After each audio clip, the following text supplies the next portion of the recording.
All right, so it is Monday morning and it is time to begin finishing this freaking shed, especially because in the next couple weeks, we're going to begin our workshop build. So the first major structure on the property. And so I want to get this dinky little shed done. I need to caulk all of the joints in the siding.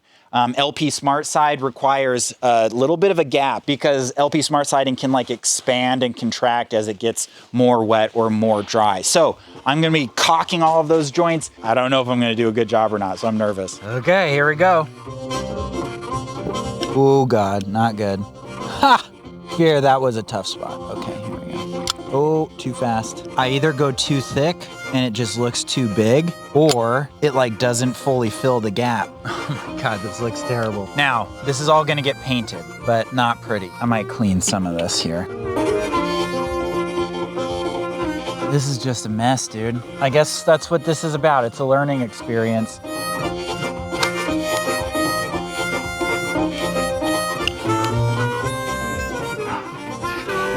Is so terrible. Oh my God, that's so bad. Well, I just stepped back like 10 feet and like it doesn't look bad at all. It's only the color difference that's the problem. So on boats, we used to say the difference between a good paint job and a bad paint job is 15 feet. No one's gonna be inspecting this close up, but I still need to work on my technique. All right, well, I started getting rained out, but I was just thinking about just how difficult caulking every one of those joints is. I'm just thinking to myself, like, there's no way this is the preferred way to do this. And so I started doing deep research and I discovered that I was mistaken. Basically the trim, the stuff that doesn't contribute to water protection, those don't need a 3/16 inch gap when they like touch each other at the joints. This window trim is a perfect example. That could have just butted right up against itself, no gap necessary, no caulking necessary. Now that's assuming that the trim goes on top of the siding, like the actual panels, which I didn't do. I thought that the panels had to end and then have a gap and then you install the trim. Suffice to say, it's a lot harder to do it that way. I'm extremely frustrated. The whole point of building this shed was so that I could go through the entire process and learn from my mistakes on a structure that really doesn't matter that much to us. So that's good, but I'm still stuck with having to deal with this mistake. So it's gonna take me a lot longer to caulk this thing than it would otherwise. Okay, it is a new day. I'm getting back to caulking, but you can see here, an example of the gaps I didn't need to do is this trim around the window. This is what I had to do. And it ends up looking okay, but just not great. Okay, let's get caulking. Let's get this freaking project done. Man, I switched to a better caulking gun and it is so much better. Oh, it's so much easier. Nice, nice. Dude, I love this caulk gun. It's so much better. And this gap on the two corner pieces is another example of something that doesn't actually need a gap.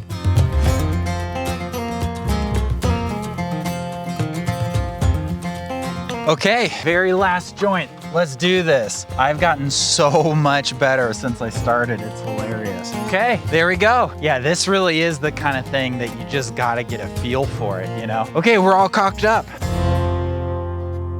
All right, it is outside playtime, and we've got two very needy girls. Scarlett refuses to not be held, and Isabella. Scarlett refuses to like not almost die. I looked over and she's trying to climb up the ladder. Yeah. And this one just wants to be held, right? Yes. Yes.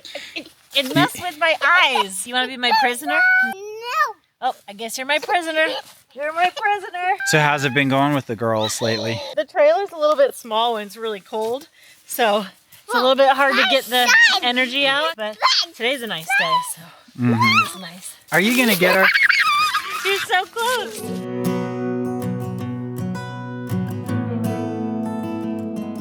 Okay, so today I am finally going to be finishing the roof on the shed. Now, a long time ago, I put up the ice and water shield underlayment. It's been longer than it's supposed to have been up. It's gonna be interesting. I think it'll be okay, but I definitely am pushing the limits of that material being exposed to UV and everything. Dude, each of these is pretty heavy, so this is gonna be intense.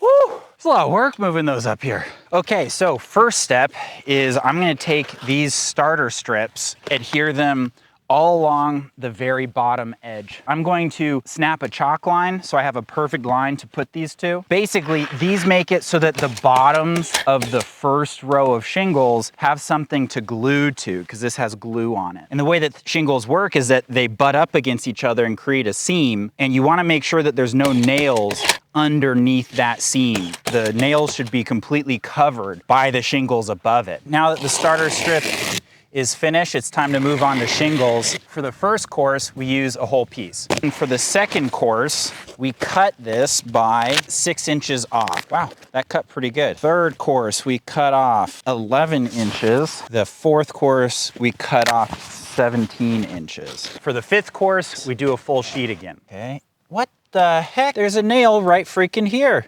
How did I mess that up like instantly? I gotta figure out what I did wrong. Okay, so I read the installation instructions. The very first strip, you're supposed to trim 3 inches off of it. And so that is my fault. Luckily, when I installed the starter strip, I had to cut the very last piece that I put down. And so I was wondering like, well, maybe if I start from this side, I'd be fine. So I laid down the first course of shingles, and yeah, we miss nails at every gap. So we're gonna start from this side. Third course.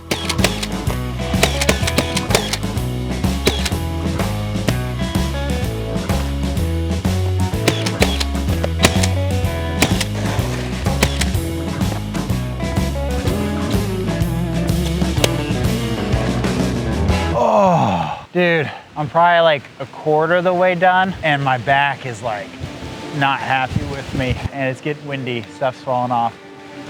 Oh man, let's take a breather. So Desiree and I traveled the world for years, and we don't do nearly as much traveling anymore. But we do have a trip coming up next year where we plan to visit Desiree's brother and his 2 new babies in Germany. And that got me thinking about how I really want to make sure that Isabella and Scarlett grow up knowing a little bit about the world, and that they get to experience international travel, at least to an extent, so they get a sense of what the world is like outside of this little slice of paradise that we're trying to build. And that's why we're working with today's sponsor, Babel. Babel is one of the top language learning apps in the world. What I really like about it is that it's built around real life conversations, not just random words that you need to memorize. And so I've been using it to start to learn German ahead of our trip, just a little bit at a time. All right. Wir fahren. Nice. So phrases like ich esse Jordan, danke, or even something practical like kann ich die Rechnung haben. Babel's lessons are designed by real language teachers, and they're scientifically proven to help you start speaking in as little as 3 weeks, which makes it feel actually doable even with a busy life. And right now they've got a killer deal. You can get up to 55% off your Babel subscription by clicking the link in the description below. And be sure to let us know in the comments what language you'd like to learn and why.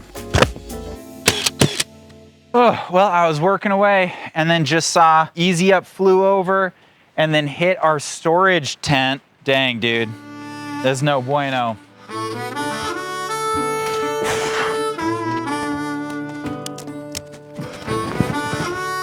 Oh, dude, that took a long time to fix. And now with all this wind, it's coming with some rain. I'm gonna see how much I can get done, and then I'm gonna have to call it quits. All right, well, the rain is just about here. I got over a third of it done, but man, it looks good.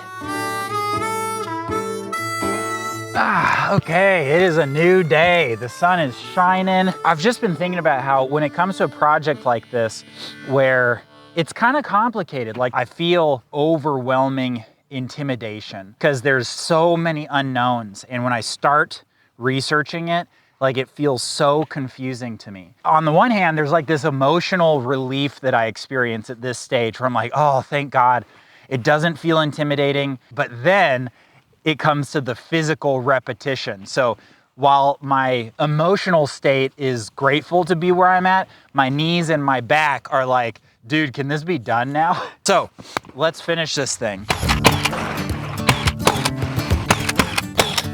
All right, well, I just got the call from my builder buddy, Cody Ellis from Ellis Earthworks and Custom Homes. He's agreed to help me work out a budget and a takeoff for the workshop slash small house. And we're hoping to get started on that very, very soon. But that is so exciting, man. I cannot wait to get going on this workshop. Cody had me come to the spec house that they recently built to do this meeting. Dude, this thing is beautiful, man. It's not good. We're in the last day or two of it. Well, it's good to see you, dude. Yeah, no doubt. Let's see the ShamWow. Yeah, dude, that is a big wall. Yeah, a lot of glass. So this is how many square feet? It's about 1,200. 2 bedroom, 2 bath. I do love the 2-bedroom, single pitch roof, big window wall, great room. Mountain modern. Yeah, just feels big. Right, for what it is. If any of you are interested in buying a house in the Bryson City area, we'll put a link in the description, so definitely check it out. So Cody and I are going through the plans and he's doing a takeoff, figuring out every single piece of material and how much, like the quantity that we'll need. I'm gonna teach you up on this, then you can do all mine. That's my slow part. We got framing for the lower level, framing on the main level. If there's any decks, handrails, what are we using, sidings, the electrical, plumbing, HVAC, exterior paint, insulation. I break it all down, all the way down to, the interior finishes. That's when it gets crazy. One thing I thought was really interesting is like having more of everything than you need helps the build go faster. So while you might spend a little more on the materials, you save a lot on labor and like the time that it would take to run to the store or whatever. You got a crew of guys sitting there and you're out of material. Are you gonna send them home or are you gonna have the material there to roll? All right, let's get in it. Okay, so I worked out a budget and the takeoff. We've actually got Cody and his guys lined up to start helping with the foundation next week, which is so freaking exciting. And so I need to freaking finish this thing. My instinct is to try to reach perfection, but I think with a lot of construction, speed has a quality all its own. Every row of this only gains me 5 inches up the roof. There's so many to do. And so if you don't figure out how to do it quickly, you're never gonna actually finish. Okay, so that's the last row of normal shingles. Pretty, huh? Yeah, it's Look really at the pretty. Christmas trees, Isabella. Should we get one of these Christmas trees? Yes. I want the pink one. You want a pink one? I really gotta hold on. This is super dangerous. I don't know. Wow, look how pretty that is. It's Santa up there. Are you excited, Isabella? Isabella's got ice cream. What'd we get, bud? We got ribs and beans. We got ribs, baby. So good. Oh my God. Wow, that's so good. She's hungry. Man, this is like the funnest Christmas activity imaginable, you know? Eating Southern delicious food. It's so delicious and it's so beautiful here too, you know? Yeah. I love this valley. It's so nice.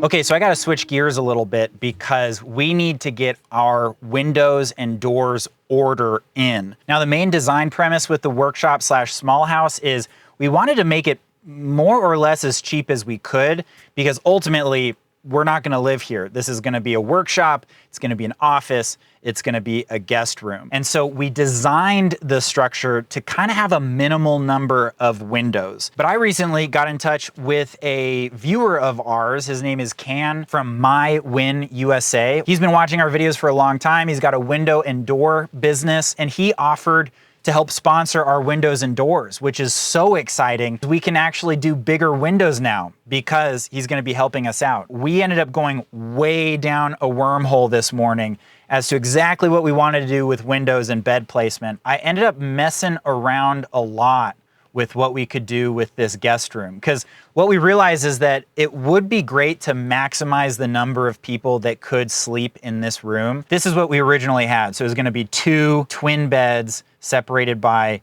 a big dresser and another dresser over here. But we realized that that's just not a lot of sleeping arrangement. Like we can only sleep 2 kids in that entire room. So I started doing a lot of thinking, a lot of designing. So we basically landed on doing bunk beds and then doing some kind of a pull-out couch here. We're also throwing around the idea of putting a Murphy bed here instead of this dresser. But the one thing I know for certain is we're definitely going with this bunk bed option. And so we definitely have space for 1 large window here. So I can now figure out what kind of window that can be, send that off to Can, and finalize our window order. So huge shout to Can for helping us out. He's amazing. And he's actually got a promotion going for Project Atticus viewers. So if you go to mywinusa.com and use the promo code Atticus Window, you can get 10% off doors and windows for 2026. So definitely hit him up and tell him we sent you.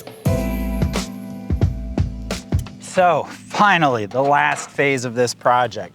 Last thing I gotta do is just trim off this excess that overhangs the edge of the roof and then install this drip edge on top of it. I've avoided falling off the roof this long. I got 1 more day, man, and this is the sketchiest part because I'm literally hanging over the edge.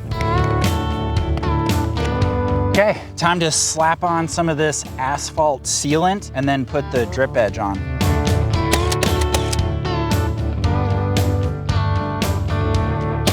Okay, and then last thing is I gotta put some of the sealant on the heads of all the nails because these could corrode. So just get a little bit of asphalt on each one. Okay, so the shed is now weather tight. I'm not gonna say it's totally finished. I need to do another coat of paint and I really need to clear coat that cedar door. But I have officially run out of time because we are going to start working on the foundation for the workshop. This is kind of the end of an era for our journey right now. All the way up until this point, the goal has been get the land and make it livable. So now I've got a fully functioning office and mini workshop for all of my tools. The land totally prepped. We've got the trailer here so we can live here. And now it is time to work on our freaking upgrade so that we can move out of the trailer and live in an actual home. Thank you so much for watching, and we will catch you guys next week. And as always, thank you so much to our patrons. Without you guys, these videos would not be possible.